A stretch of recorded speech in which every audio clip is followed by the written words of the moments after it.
समस्त को प्रभु जीशुख्रीष्ण नाम आंतरिक नमस्कार। तेरे ख्रीष्टर प्रिय भाई और भौणी मैंने आज आपण निमंते एक दमदार खबर नहीं कि आसी।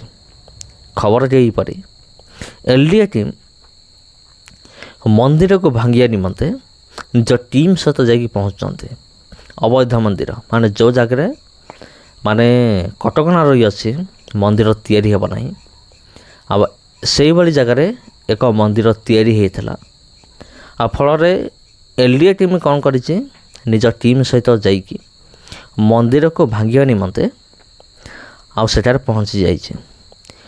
पहुँचवा कौन है पहुँचा सेठाकर जो बजरंग दल जय श्रीराम पार्टी से जाकि जय श्रीराम नारा लगे जे एठारे आमे मंदिर भांगिबाकू आमे देबु नाही, मंदिर केबे भी भंगा जाई परिबो नाही। तबे एई भली खबर आसे अछि। तबे मोर प्रश्न होछि प्रिय बंधुगण, जदि एई जगारे मंदिर न होइकी जदि चर्च होइतांदा तबे कौन होइतांदा? धर जब मंदिर न थाइकी एक चर्च थांदा आ चर्च को भांगिया निमंते एलडीए टीम आसी थांदा एवं भांगिया पाई प्रयास करि थांदा बा चेष्टा करि थांदा तबे कौन हेई थांदा? आ कौन हेई थांदा माने जहाँ भी हेई थांदा मो गैस करि आपन कहूछि जे जदि सेठारे हमर ख्रिस्टियन भाई भनी माने विरोध करि थांते उल्टा हमर ख्रिस्टियन भाई भनी मान ऊपर केस हेई थांदा और सेमानक विरुद्ध में सरकारी कार्यानुष्ठान होता आउ सेमानक मध्य केतेक को जेल मध्य जावाक पड़ी था। यही परिस्थिति निश्चित भाव में होता किंतु एठारे हिंदू मंदिर अच्छी, हिंदू लोक मान अच्छा आउ ख्रिस्टान विरोधी दल मध्य अच्छा आउ जतबले से माने जय श्रीराम नारा लगेले आउ नारा लगेले मंदिर भंगा न जाऊ, मंदिर आमे भांगिया को देबु नहीं। तापर एलडीए टीम को सेठारु जीवाकू पड़िला। यह परे कौन हबो मु जाने नहीं किंतु घटनाटा होची एही परी जेपरी मु आपन कहली जे जदि एठारे जदि कौनसी चर्च थांता, कौनसी उपासना गृह थांता हमर ख्रिस्टान भाई भणी मानकर तेबे सेमानक विरुद्ध में निश्चित भाव में कार्यानुष्ठान होता आउ सेमानक विरुद्ध में केवल एतिक नुहे दृढ़ कार्यानुष्ठान होता।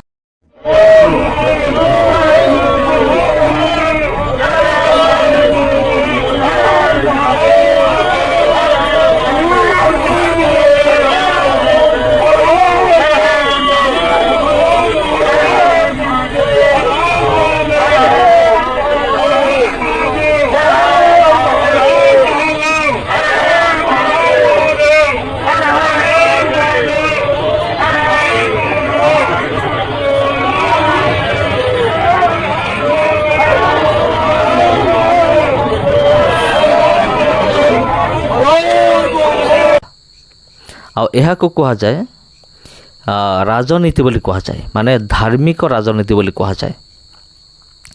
माने गोटे क्षेत्र देखा जाउछि जे एलडीए टीम से माने फेरिक जाउछन्ते किंतु आउटा पक्ष देखा जाउछि जे अनेक जगह चर्च गुड़िक मध्य भंगा जाउछि किंतु जतबेले सेमाने विरोध करूछन्ते जे आम चर्च भांग नाही काहेकि आपण आमर चर्च भांगुछन्ते से उल्टा ख्रिस्टान भाई भनी मान ऊपर कार्यकारी होचे तांको विरुद्ध रे एवं सेमान को कौन करा जेल जावाक पड़ुछि कोई पुलिस ठार माड़ भी खाइबा पड़ुछि जे एमिते होचे जेमती मु आपन कहली एटा होची धार्मिक राजनीति बा धर्मीय राजनीति आपन निश्चित भाव में कहि परिबे। तबे ख्रिस्टरे प्रिय भाई एवं भनी माने देखंतु आपन निज विचार करंतु, कमेंट करंतु जे एमिति कहीं हुए, एमिति हेबा उचित ना नहीं कि आपणकर मतामत कौन ମୋତେ କମେଣ୍ଟ ବକ୍ସ ମାଧ୍ୟମରେ ମୋତେ ଆପଣ ନିଶ୍ଚିନ୍ତ ଭାବରେ ଜଣାଇ ପାରିବେ। ତେବେ ଘଟଣାଟି ହେଉଛି ଏହିପରି। ଯଦି ଆମେ ଦେଖିବା ଆମର ଏଇ ଭାରତବର୍ଷରେ ଅନେକ ଚର୍ଚ୍ଚ ଗୁଡ଼ିକ ଜେସିବି ଲଗେଇକି ଭଙ୍ଗାଯାଉଛି।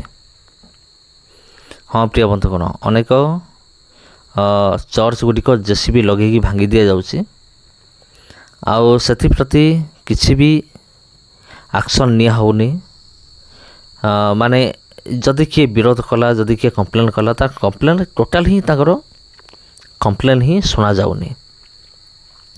ଏ ହେଉଛି ପ୍ରଥମ ପଏଣ୍ଟ। ଆଉ ଦ୍ୱିତୀୟ ପଏଣ୍ଟ ହେଉଛି ଅନେକ ମନ୍ଦିର ଭଙ୍ଗା ବି ଯାଉଛି। ଆଉ କିନ୍ତୁ ସେଗୁଡ଼ିକ ଲୋକ ଲୋଚନକୁ ଆସୁନାହିଁ, କ୍ୟାମେରା ସାମ୍ନାକୁ ଆସୁନାହିଁ। କିନ୍ତୁ ଯଦି ଆପଣ ଦେଖିବେ ଅରୁଣାଚଳ ପ୍ରଦେଶରେ ଅନେକ ମନ୍ଦିର ଗୁଡ଼ିକ ଭଙ୍ଗା ହେଉଛି। ଆଉ ଏଇଟା ମଧ୍ୟ ଚାଲିଛି।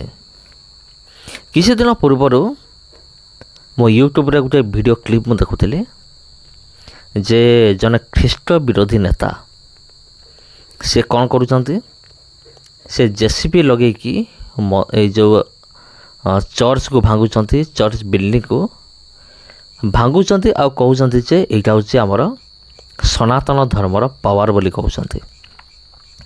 ଦେଖନ୍ତୁ କେତେ ବେଲଜ୍ଜା ଆଉ ଲଜ୍ଜାଜନକ ବିଷୟ ଆପଣ କହିପାରିବେ ଯେ ସେ କହୁଛନ୍ତି ଯେ ଏଇଟା ହେଉଛି ସନାତନ ଧର୍ମର ପାୱାର। ଦେଖ, ଆମେ ଚର୍ଚ୍ଚକୁ ଆମେ ଭାଙ୍ଗି ଦେଉଛୁ। ଆଉ ଯେତେବେଳେ ତୁମର ମନ୍ଦିର ଭାଙ୍ଗୁଛି ସେଟା ତେବେ କାହାର ପାୱାର? ଏଇଟା ଯଦି କୌଣସି ଖ୍ରୀଷ୍ଟ ବିରୋଧୀ ଯଦି ମୋର ଭିଡ଼ିଓ ଦେଖୁଥାନ୍ତି ତେବେ ମୋତେ କମେଣ୍ଟ କରନ୍ତୁ। ଯଦି ଚର୍ଚ୍ଚକୁ ଭଙ୍ଗା ଯାଉଛି ସେଇଟା ଯଦି ସନାତନ ଧର୍ମର ପାୱାର, ଯଦି ତେବେ ଯେତେବେଳେ ମନ୍ଦିର ଭଙ୍ଗା ଯାଉଛି ସେଇଟା ତେବେ କାହାର ପାୱାର? ଏଇଟା ମୁଁ କହିବି ଏଇଟା କାହା ପାୱାର? ଏଇଟା ହେଉଛି ପ୍ରଭୁ ଯୀଶୁଙ୍କର ପାୱାର। ଏଇଟା ସର୍ବଶକ୍ତିମାନ ପରମେଶ୍ୱରଙ୍କର ପାୱାର, ତାଙ୍କର ଶକ୍ତି। ଯଦି ତୁମେ ଆମର ଚର୍ଚ୍ଚକୁ ଭାଙ୍ଗିବ ତେବେ ତୁମର ମନ୍ଦିର ମଧ୍ୟ ଭଙ୍ଗା ହେବ। ଏଇଟା ମୁଁ ଆଗରୁ ମଧ୍ୟ ମୁଁ କହିସାରିଛି। ତେବେ ଏଲ୍ଡିଏ ଟିମ୍ ତ ଫେରି ଯାଇଛି, କିନ୍ତୁ ଆଉ ଥରେ ଆସିବନି ବୋଲି ତା'ର କୌଣସି ଗ୍ୟାରେଣ୍ଟି ନାହିଁ। ହୁଏତ ଆଉ ଥରେ ଆସିପାରନ୍ତି, ଆଉ ମନ୍ଦିରକୁ ଭାଙ୍ଗି ମଧ୍ୟ ପାରନ୍ତି, କାରଣ ଅନେକ ମନ୍ଦିର ଭଙ୍ଗା ଚାଲିଛି, ଭଙ୍ଗା ହେଉଛି। ଆଉ ଏଇ ଗୋଟିଏ ମନ୍ଦିର ଭାଙ୍ଗିଲା ନାହିଁ। ଆଉ ସେଥିପାଇଁ ଅନେକ ଭାବୁଥିବେ, ଦେଖ ଏଇଟା ହେଉଛି ଆମର ସନାତନ ଧର୍ମର ପାୱାର। କିନ୍ତୁ ଯେଉଁ ଅନ୍ୟ ମନ୍ଦିର ଗୁଡ଼ାକ ଯେଉଁ ଭଙ୍ଗାଯାଉଛି ସେଇଟା କାହାର ପାୱାର? ସେଇଟା ମୋତେ କମେଣ୍ଟରେ ଲେଖିକି ନିଶ୍ଚିନ୍ତ ଭାବରେ ଜଣାଇବ। ଯଦି କିଏ ଖ୍ରୀଷ୍ଟ ବିରୋଧୀ ଯଦି ମୋର ଭିଡ଼ିଓ ଦେଖୁଥାନ୍ତି। ତେବେ ପ୍ରିୟ ବନ୍ଧୁଗଣ, ଆଜିର ଭିଡ଼ିଓରେ ମୁଁ ଏତିକି ମାତ୍ର କହିବି। ଆଉ କିଛି ଅଧିକା ମୁଁ କହିବି ନାହିଁ। ଆଉ ଆସନ୍ତାକାଲି ମଧ୍ୟ ଆଉ ଗୋଟେ ଜବରଦସ୍ତ ଭିଡ଼ିଓ ଆସୁଅଛି। ଆଉ ସେଥିପାଇଁ ଚ୍ୟାନେଲକୁ ସବସ୍କ୍ରାଇବ୍ କରି ରଖିଥାନ୍ତୁ, ଆଉ ଘଣ୍ଟି ଚିହ୍ନଟାକୁ ପ୍ରେସ୍ କରି ରଖିଥାନ୍ତୁ। କାରଣ କାଲି ଯେତେବେଳେ ଆଉ ଗୋଟେ ଦମଦାର ଭିଡ଼ିଓ ଆସିବ ତେବେ ତା'ର ନୋଟିଫିକେସନ୍ ଆପଣଙ୍କ ପାଖକୁ ଯିବ। ଆପଣ ତୁରନ୍ତ ଜାଣିଦେବେ, ହଁ ନୂଆ ଭିଡ଼ିଓ ଆସିଗଲା। ଆପଣ ସେ ଭିଡ଼ିଓକୁ ଦେଖିକି ଅନେକ ବିଷୟ ଶିଖିବେ, ନିଶ୍ଚୟ ଏନ୍ଜୟ କରିବେ। କିନ୍ତୁ ଆଜି ପାଇଁ ମୁଁ ଏଇଠାରେ ବିଦାୟ ନେଉଛି। ସମସ୍ତଙ୍କୁ ଖ୍ରୀଷ୍ଟ ଧର୍ମର, ସମସ୍ତଙ୍କୁ ଖ୍ରୀଷ୍ଟ ପ୍ରେମର ମୋର ଆନ୍ତରିକ ନମସ୍କାର।